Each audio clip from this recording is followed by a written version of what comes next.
খালিশপুর ঝিনাইদহ জেলার মহেশপুর উপজেলার এসবিকে ইউনিয়নের সুন্দর একটি গ্রাম। আজ আপনাদেরকে ঘুরিয়ে দেখানোর চেষ্টা করছি ইতিহাসে ভরপুর খালিশপুর গ্রামের বেশ কিছুটা অংশ। ঘুরিয়ে দেখানোর চেষ্টা করছি খালিশপুর গ্রামের দর্শনীয় স্থানগুলো। সন্ধান দেওয়ার চেষ্টা করছি এখানকার বিখ্যাত খাবারেরও। বরাবরের মতো সম্পূর্ণ ভিডিওটি জুড়ে আপনাদের সাথে আছি আমি সাবিয়া সুলতানা মুক্তা। চলুন তাহলে প্রথমেই জেনে নেওয়া যাক খালিশপুর সম্পর্কিত বেশ কিছু তথ্য। খালিশপুরের নামকরণ সম্পর্কে সেভাবে সঠিক কোনো তথ্য পাওয়া যায় না, তবে শোনা যায় অতীতে খালিশপুর নদীবন্দর হিসেবে বেশ প্রসিদ্ধ ছিল। কলকাতা থেকে নৌকা ভর্তি মালামাল এখানে আনা হতো, সেই মালামাল খালাস করা হতো এই জায়গাটিতেই। সেই খালাস করার সূত্রটি ধরেই এই জায়গাটির নামকরণ করা হয় খালিশপুর। আপনারা অনেকেই হয়তো জেনে থাকবেন খালিশপুর কিন্তু কাঁচা কলার জন্য বিখ্যাত। আর এই মুহূর্তে আমরা যে রাস্তাটি ধরে যাচ্ছি এই রাস্তার দুই পাশেই কিন্তু বিশাল কাঁচা কলার হাট বসে এবং এই জায়গাটি থেকেই দেশের বিভিন্ন প্রান্তে কলা রপ্তানি করা হয়। যাই হোক, এই মুহূর্তে আমরা আছি খালিশপুরের সবথেকে জনপ্রিয় যে জায়গা সেই জায়গাটিতে। এখানেই রয়েছে খালিশপুরের বিজিবি পার্ক। শুধুমাত্র খালিশপুর নয়, মহেশপুর, খালিশপুর এবং আশেপাশের বিভিন্ন গ্রামের মানুষের জন্য এটি একটি অন্যতম জনপ্রিয় বিনোদনের জায়গা। বিভিন্ন উৎসবের দিন এবং ছুটির দিনগুলোতে এই জায়গাটিতেই ভিড় জমায় আশেপাশের অসংখ্য মানুষ। এই জায়গাটি মূলত বিজিবিদের তত্ত্বাবধানে থাকা একটি ফ্যামিলি পার্ক।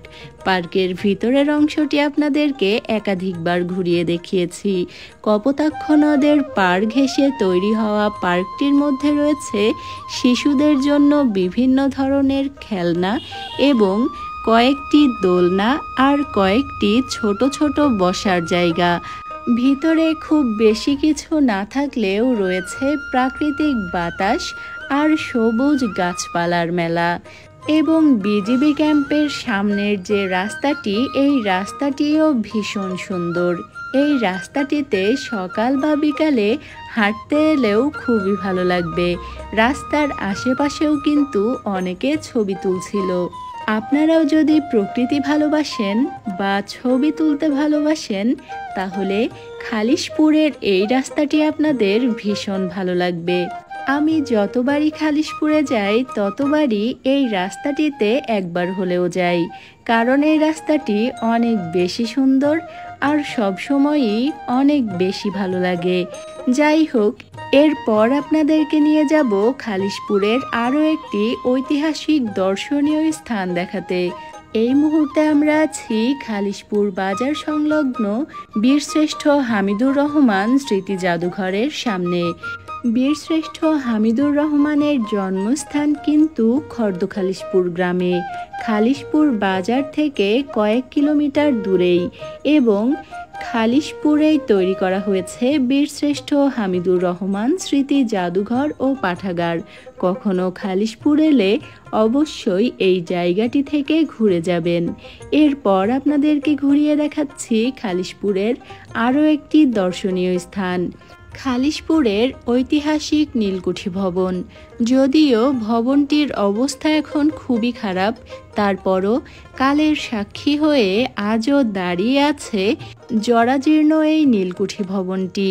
খালিশপুর বাজার সংলগ্ন ভূমি অফিসের পিছন দিকেই রয়েছে এই নীলকুঠি ভবনটি।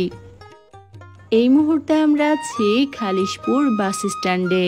আপনারা অনেকেই হয়তো জানেন খালিশপুরের চমচম দেশব্যাপী বিখ্যাত, তাই খালিশপুর ঘুরতে এসে এখানকার মিষ্টির স্বাদ না নিলে ভ্রমণটাই যেন অসম্পূর্ণ থেকে যায়।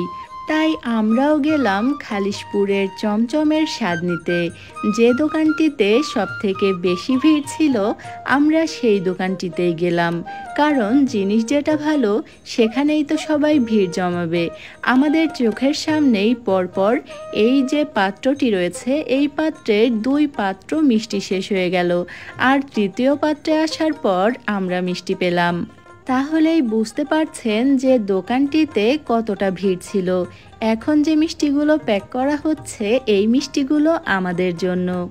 সত্যি কথা বলতে মিষ্টির স্বাদ ছিল অসাধারণ, আর এখানে বিভিন্ন ধরনের মিষ্টি ছিল। এছাড়াও পরানপুর এবং বিদ্যাধরপুরের দইও ছিল।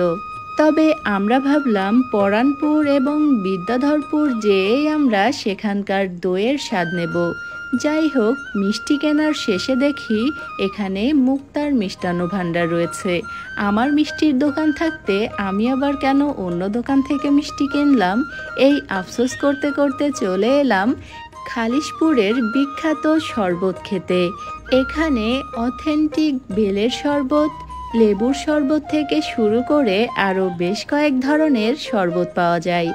আমি 3 ধরনের শরবত খেয়ে দেখেছিলাম। বেলের শরবত এবং লেবুর শরবতটা আমার ভীষণ ভালো লেগেছিল। যাই হোক, শরবত খেতে খেতে আপনাদের থেকেও বিদায় নিচ্ছি। আশা করি আমাদের আজকের ভিডিওটি আপনাদের বেশ ভালো লেগেছে। আমাদের আজকের আয়োজন এ পর্যন্তই। আবারও ফিরে আসব নতুন কোনো ভিডিও নিয়ে। সে পর্যন্ত আমাদের সাথেই থাকবেন। এতক্ষণ যারা আমাদের ভিডিওটি দেখছিলেন সবাইকে অনেক ধন্যবাদ। ভালো থাকবেন, দোয়া রাখবেন। আল্লাহ হাফেজ।